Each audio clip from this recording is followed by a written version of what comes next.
Há apenas uma razão pela qual os adultos não brincam com brinquedos, e é uma razão justa.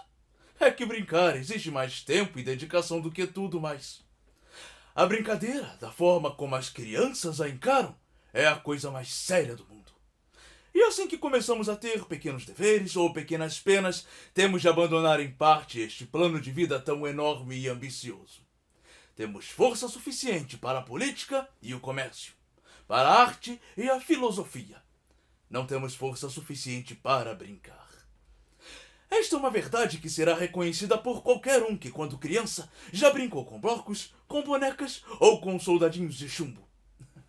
O meu trabalho como jornalista, que me dá dinheiro, não é executado com tão terrível persistência quanto aquele outro trabalho que não rendia nada. Pense no exemplo dos blocos.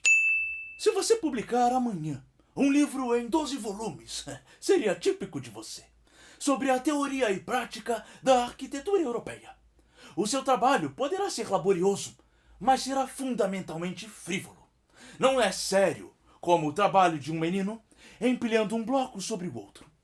Pela simples razão de que, se o seu livro for ruim, ninguém conseguirá, em última análise, completamente provar-lhe isso. Ao passo que, se o equilíbrio dos blocos for ruim, a pilha simplesmente cairá. E se eu conheço alguma coisa sobre meninos, este menino voltará, solene e tristemente, ao trabalho de reconstruir a pilha. Ao passo que, se eu conheço alguma coisa sobre autores, nada o induzirá a reescrever o seu livro, ou até a pensar nele novamente, se puder evitar. Tome o exemplo das bonecas. É mais fácil cuidar de uma causa educacional do que de uma boneca. É tão fácil escrever um artigo sobre educação quanto um artigo sobre caramelos ou bondes ou qualquer outra coisa. Mas é quase tão difícil cuidar de uma boneca quanto de uma criança.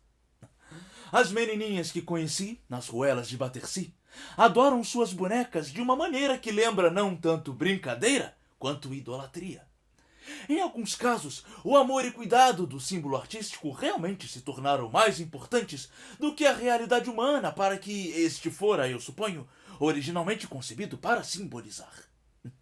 Eu me lembro de uma menina em Battersea que levava a passear a sua irmã menor apertada num carrinho de boneca. Quando questionada sobre isso, ela respondia: "Eu não tenho uma boneca e a bebê está fazendo de conta que é a minha." Muito bem. A vida estava de fato imitando a arte. Primeiro, uma boneca substituía uma criança. Depois, a criança se tornava um mero substituto de uma boneca.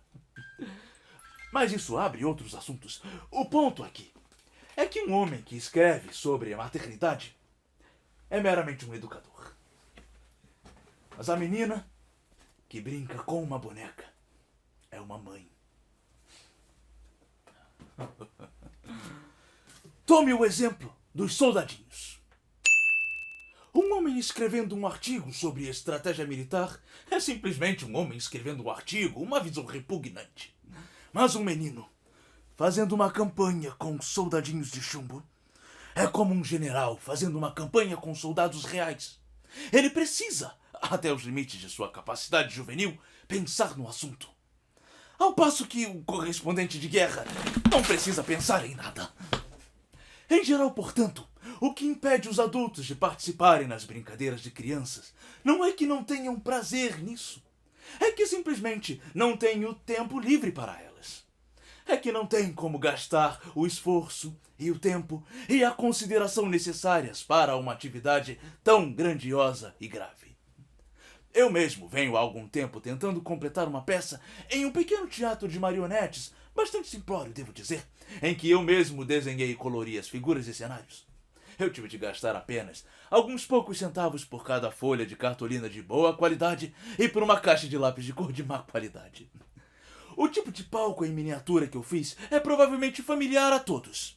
Um teatro de bonecos ordinário. Mas, embora eu tenha trabalhado muito mais neste teatro do que já o fiz em qualquer conto ou artigo, não consigo terminá-lo. O trabalho parece pesado demais para mim. Preciso frequentemente interrompê-lo para dedicar-me a tarefas mais leves, como escrever a biografia de grandes homens. A peça de São Jorge e o Dragão ainda não tem, muito evidentemente, e que pena, duas laterais do Palácio do Sultão e nenhuma forma compreensível e viável de erguer as cortinas. Contudo, a filosofia dos teatros de marionetes é digna da consideração de qualquer um.